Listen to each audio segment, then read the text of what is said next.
রাত্রে আমাদের পাইতুল বাজারেতে অরুণ কুমার রায় ওনার একটা মিষ্টির দোকান আছে।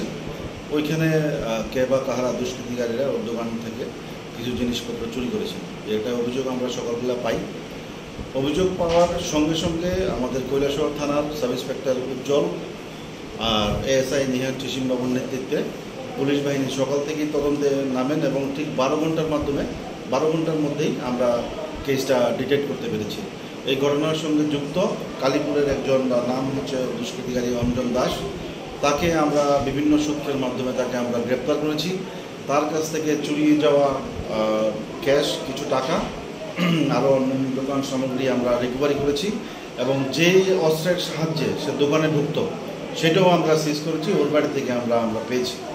এখন আমাদের ওই কমপ্লেনের অরুণ কুমার রয় পাইতুল বাজার, ওনার অভিযোগ মূলে আমরা কৈলাসহর থানাতে একটা কেস রেজিস্টার করেছি, যার নাম্বার 43/2024 আন্ডার সেকশন 457, 380, 34 IPC। মানে আরও কিছু দুষ্কৃতি থাকার সম্ভাবনা আছে এই ঘটনার সাথে। আমরা তাকে জিজ্ঞাসাবাদ করছি, কালকে তাকে কোর্টে তোলা হবে।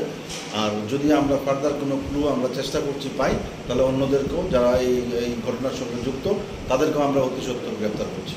প্রাথমিক জিজ্ঞাসাবাদে কি সে স্বীকার করেছে? প্রাথমিক জিজ্ঞাসাবাদে সে ঘটনার প্রাথমিকভাবে সে স্বীকার করেনি, কিন্তু পরবর্তী সময় আমাদের যে ইন্টারোগেশন টিম তার সামনে সে স্বীকার করেছে এবং সেই বলেছে তার ঘরের মধ্যে জিনিসপত্রগুলো আছে এবং অ্যাকর্ডিংলি আমরা তার কথা মতো তার বাড়ি ঘরে আমরা সার্চ করেছি কালীপুরে।